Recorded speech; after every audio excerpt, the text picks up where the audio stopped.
the 2018 Winter Olympics in South Korea. The U.S. has already won gold, adding to the excitement as we enter the first full week of competition. Joining us right now from South Korea is 8-time Olympic medal winner for speed skating, Apolo Ohno. Apolo, thanks so much for joining us this morning. We're so happy you're here, especially with the Olympics in South Korea, the political tensions between the U.S. and North Korea at a high, and there seems to be no way to avoid politics during the game. What's the mood there? Kick us off with what you're seeing there after the first full week. Sure. So I had the pleasure of participating in the opening ceremonies. I've walked in my first opening ceremonies in 2002, which was incredible and life-changing. And then now to have it on the other side to view and see young athletes walking with old was an incredible sight. So the mood here is, it's been quieter, but it's been still very electric. I'm in the coastal cluster, which is in an area called Gangneung, and I do all the broadcasting for short track speed skating, and where I believe, and I'm a little bit biased, but I think it's the hottest ticket in the Olympic Games, and it seems to definitely be having the loudest crowds. So overall, we see athletes preparing and getting ready, and I think the U.S. chances at continually getting on the podium are very, very strong. Very, very strong. I mean, speed skating is obviously very strong. One of the first sports out of the gate. What are the highlights for you when you look at when you look at the games overall? I personally loved the skating, the couple skating. That was the first thing that I watched. But the speed skating is getting a lot of conversation too, right?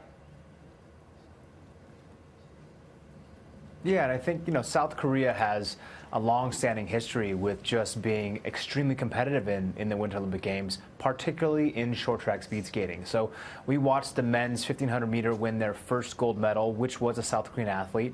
The U.S. athletes were very close, but they've got more races on the way. And speed skating has been a huge phenomenon in Holland, in the Netherlands, where the long track speed skating is going on right now, and there's a sea of orange jackets, as you see, when people are watching, and they've got their chanting, and it's an incredible sight. So for those who don't have the opportunity to be here live, I always urge them to tune in, because the games are obviously only once every 4 years and very special, and to support our athletes as much as possible. Apolo, much has been made.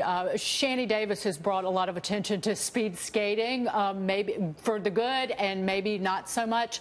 Controversy over the coin flip to decide who would carry the U.S. flag during the opening ceremonies, but also he was upset in the Sochi Olympics about the Under Armour suits that the skaters were wearing.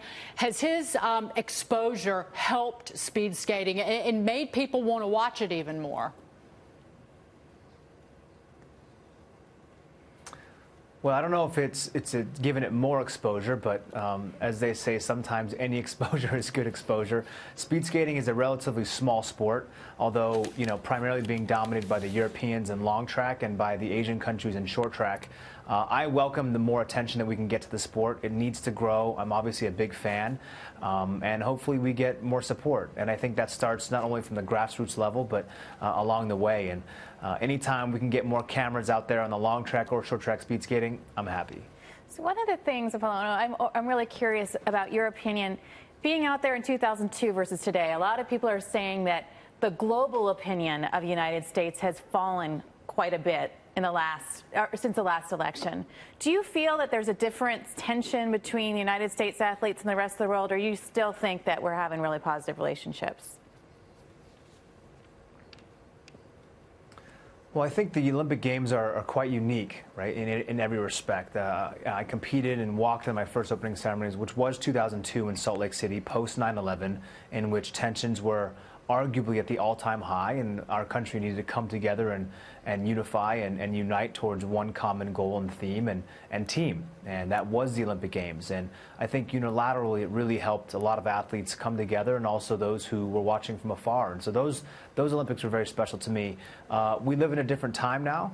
The games are held all over the world in different parts, and I think it's important for all of us to recognize the symbolism of what the Olympic Games really is, and having fair play, athletes competing on one ice surface or one 2-week period in which the world has its eyes on a particular location, and for once we can somewhat take a break and compete in peace and unity. So that's the thesis and fundamental idea set behind the Olympic Games, which is sport, but also a chance for everyone to participate.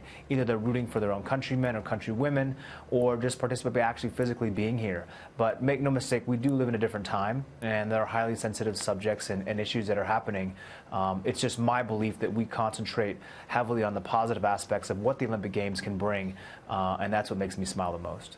Hey, Apolo, this is Mike Murphy. First of all, congratulations on an amazing career in the Olympics. But I noticed you're wearing a Hershey's jacket, and I love the sponsorship behind the athletes in the Olympics because we only see the athletes every 4 years typically. So I was wondering if you could tell us a little bit about that sponsorship and if Instagram or social media is playing a big part in that as well. Yeah, well, as you can see, I am wearing Hershey's. I've got the Hershey's Gold bars right next to me.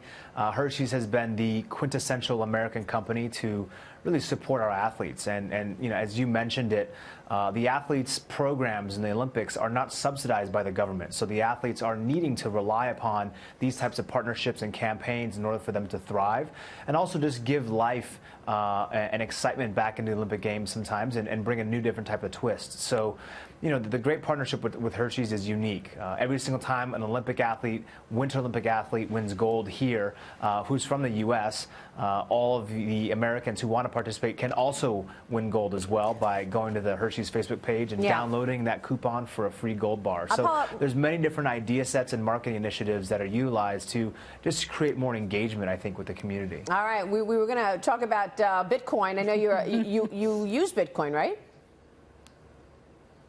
Real quick, Apolo. Yeah, I'm a fan of blockchain and crypto, yeah. All right, we will leave it there. Apolo, thanks for joining us. Apolo Ohno joining us there.